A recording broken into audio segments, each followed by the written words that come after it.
On the days, how y'all doing? On the days leading up to the time that I had turned myself into the hospital, I had boxed myself into so many corners. It was pathetic. And I was just trying to duck and cover every way I could. And I was trying to get out of it, but I knew that I had a major problem that I couldn't fix. And I knew that I needed the Lord to help me fix it. And so, whenever we went to where my wife worked at and picked her up and went to the hospital. Oh, by the way, I apologize for having to do this in my vehicle because my grandbabies are here, and it's hard to find time to get by myself to where I can do this inside the camper. You put two adults and 3 kids in a camper, and it gets a little bit crowded. But anyway, I digress. When I went to get my wife and explain to her what I was doing, she was sad, but at the same time she was relieved. And I did all I could I practically begged her not to leave me, to give me a chance to get this straightened out, that I knew what I needed to do and that I was willing to do it. And then we went to the hospital, and I drunk my last 2 quarts of beer on the way to the hospital, and we followed my mother and my sister, which had came down out of the blue, and that was the Christ miracle that stopped me from carrying out the plans that I had planned to do. We got to the hospital, and then I was thinking the whole time up there that I was just so humiliated and depressed in a way, but relieved at the same time. That seemed like a huge lifting of denial had come off of my back, because I had denied it for so long. Whenever I went through the hospital the first time, and I knew the 12 steps, and I knew what I needed to do to fix myself, and I even helped others with explaining to them how it works and how they can fix themselves. But the only thing I didn't do was actually fix myself. I seemed like I don't know if that was a denial stage at the time or what it was. But when you go into a treatment center, you can't go in there with the thought of, okay, I'm going to go in and I'm going to fix myself and they're going to fix me. It doesn't work that way. You have to fix yourself with the Lord's help. And it took the Lord. I could not have done this without the Lord. There's no way that I could have done this without the Lord. It is all Him. It's not me. It's Him through me that got me through all this. But I went into the hospital, the first time, I guess for the wrong reasons, because I was trying to basically just shut everybody up. And I don't know, maybe I was subconsciously thinking this in the back of my mind, that if I just went to the hospital, then everybody would leave me alone. And then I'd come out of the hospital, woohoo, I'm cured, I'm cured. But I was in for a rude awakening, because when I come out of the hospital, it didn't take long to get back to drinking. And then once you get back to drinking, the old habits, the stinking thinking, everything comes right along with it just as quickly, just as if you had never even went into the hospital. But anyway, we went and picked my wife up at her work, and she was able to leave work, and we gathered the kids and I think we took the kids to the daycare while we drove a couple hours away. I think we put both kids in the daycare. That's kind of a little bit fuzzy to me. But anyway, when we got to the hospital and I wanted to go into the hospital for the right reasons, I knew that I needed to go in there, but I wasn't sure how it was going to work. So I went to the hospital, and they told me they couldn't accept me voluntarily, that I would have to be brought over there by a police officer. And I remember going to the hospital across the street, and I told my wife what I needed to do, and she took me over to the hospital across the street. There was a cop, a police officer standing there. He was like somebody, just security type thing. but he was a police officer. And I walked up to him and explained to him what I was planning on doing. And he placed me in cuffs, and that's the first time I'd ever been in handcuffs. With all the years that I'd done my drinking, I guess the Lord was watching over me even then. I never did get caught by the police, and if I did get pulled over by the sheriff's department or something, it seems as though they just basically followed me home, because it's a different day and a different time. You probably couldn't get away with that now. But anyway, I remember him putting them cuffs on me and I was thinking the whole time that he put me in his car in the back seat, and we traveled over to the hospital. I was thinking the whole time, I had these cuffs on, and I had a feeling of humiliation, but at the same time, I felt like everything was going to be all right, because I knew I had the Lord in my heart, and I just knew, and I have that much faith in the Lord, that because as I said, I had got saved whenever I was 11 years old, and it was, I just knew everything was going to be all right. I had, if you have the faith of a mustard seed, that things will be all right. The Lord will make them all right. The Lord has a way of moving the pieces on the puzzle around, and I kind of look at life as a puzzle, and I'm just one piece in the puzzle, and all the pieces have to come around at some point or another. But it's the Lord is the one that does the moving of the pieces. But anyway, we went to the hospital, and the cop had turned me over to the people at the hospital, and the smells, it smelled just like a hospital. I looked around, the rooms was the same, maybe a little bit different, but then there were people looking at me, and I knew, they knew what I was coming in for. So in a way I felt like I was in good company, but in a way I felt humiliated, because there was a time whenever I went through the first thing, maybe I had in the back of my mind that I wasn't like these people, or I wasn't in as bad a shape as these people are.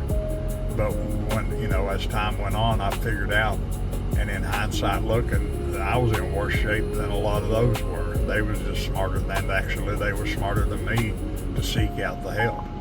Now, I don't know if they was doing it for the right reasons or the wrong reasons, but I knew based on me going through the first 30 days, I knew what I was going after. I knew what I had to do in order to make this work. I had to actually live it instead of acting like I'm living it.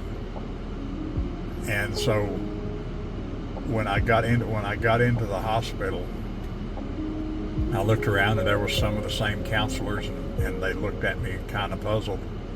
And one even had spoken to me, and he was a counselor he was there when I went through the first time, and he asked me, he said, "Are you here to get fixed again?" And I said, "Yeah, I'm here to get fixed for the last time." I said, "I'm going to make this work this time." And I had it in my head. It's like I knew the process, and I knew what I needed to do. I knew the steps of AA, even though whenever I got out of the hospital the first time, I never even went to any AA meetings. I take that back. I think I went to one or two AA meetings, and I determined that, I wasn't really like these people. So in the back of my mind, I just play acted again. And I was sitting there, but you can't play act whenever it comes to going to these Alcoholics Anonymous meetings, because they are there to help you, and they will help you. They absolutely will help you, because without it, I'm not sure if it would have taken. Because whenever AA was created, you got the 12 steps, and you got the 12-step program is probably the best program that was ever created. Bill W. He done a really good job with it, and there's several books and stuff that you can get along with it. But I'm not here to promote AA, and I'm not here to down AA, because AA helped me 100%. But my thoughts was, when I was in the hospital, I noticed they had posters of the 12 steps in several different places in there. Plus they had the Serenity Prayer in several places in there. And I kept looking at that serenity prayer, and it was really simple. It's God grant me the serenity to accept the things I cannot change, the courage to change the things that I can, and the wisdom to know the difference. If you really think about that and apply that to your life, it can help even people that are not drinkers, because it's really a more of a saying that everybody can use in everyday life to help them understand different things. But anyway, I kept looking around, and they took me back to my room, and they put me on a little pill. It's kind of like, it's not an antabuse, it's some pill, and I don't know the pharmaceutical name of it. I just know that it's supposed to help you gradually dry out, so to speak. And so they gave me the pills, and they immediately gave me a dose, and they told me about my room. I never even brought many clothes with me at all, and basically I just had the clothes on my back and then a few extra clothes.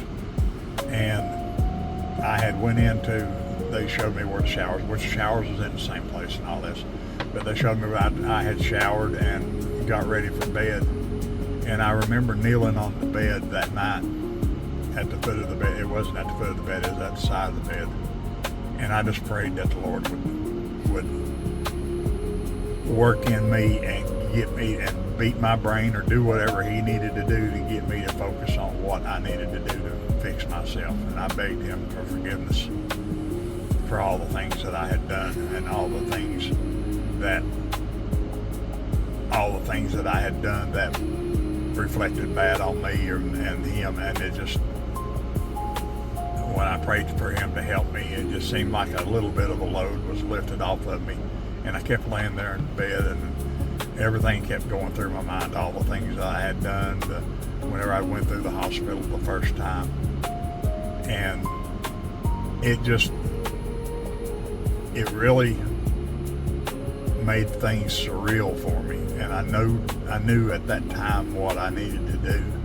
And I had a copy, they had given me a copy of the 12 steps, and they had given me a folder, kind of like a workbook type folder, where you could work things out. And it also helped with working through your 4th step, because the 4th step is really a hard step, because that's where you admit all your wrongs, and you make a listing of them. And my list was so long. But at the same time, I was laying there thinking about all the bad things that I had done during my drinking days, and how I'd hurt my family, how I'd lied to my wife. And a lie's a lie, and there's this little white lies, and I was sneak drinking behind her back, and she never knew it. But really, in hindsight, she did know it. She knew everything I was doing. She was humble enough not to say anything to me. I think she was hoping I would figure it out, or just kind of giving me enough space to figure out what I had done wrong, and that I needed to fix it. Because she never really mentioned leaving or anything. And I remember I would look at my son all the time, and I kept thinking to myself, this was before I decided to do what I was going to do. And I was thinking, what kind of a father am I going to be to him? How can I even propose to be a good father in the shape I'm in? And see, and that's where all the guilt came on me. And I was sitting there rolling all this stuff around in my mind while I was laying there in the bed.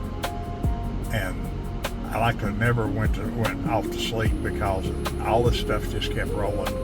And I would look at him. I was thinking about him, and I was thinking about my daughter. And she was just a little baby. She wasn't even a year old. And matter of fact, she was just a few months old. And no, she was a little bit over a year old. I'm sorry. I apologize. I'm sorry about that.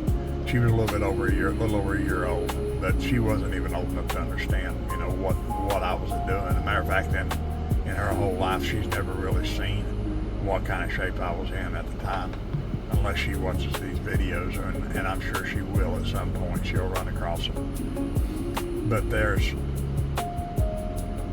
I was, how can a man be a good father to a son if all he's going to do is teach him that drinking is the way to cover up stuff. And I never did really get down to the root of why my drinking started, because it helps if you know why your drinking started. And that's something I never had quite figured out. And to this day, I mean, I can look back on how my drinking got started, and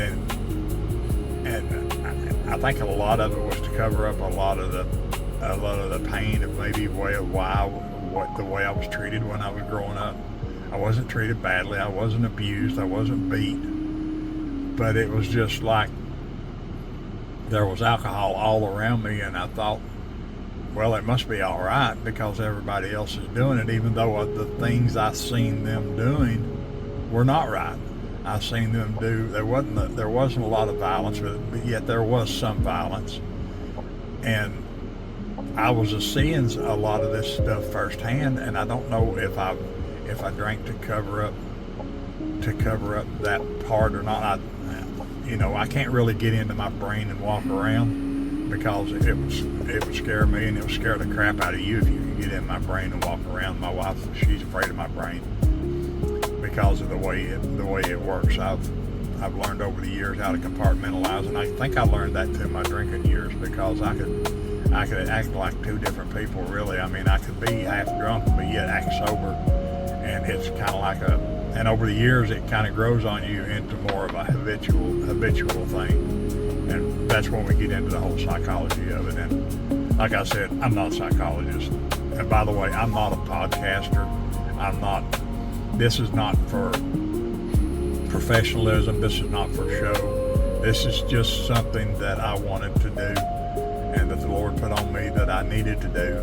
And honestly, I want to do it to help. If I can say anything that would help others who was in the same situation that I'm in, or in the same situation I am. You're sober, but yet you thinking about maybe going out and drinking, or those times that you run across where you just think, well, screw it, maybe I'll just go out and just get drunk and forget about all this, and then it'll all be all right tomorrow. I promise you it won't be all right tomorrow if you do that, because if you do that, then you go right back to where you was the day you quit. And a lot of people think that it's all about willpower, and it's not. It's about the will to do different things. You have to have the will to quit. You have to want to quit. It's not something you do for your family, and it's not something that you do for others. This is something that you have to do for yourself. But that's why I want to do these videos. And this is me. Like I said, I'm not a professional. I'm not a pastor.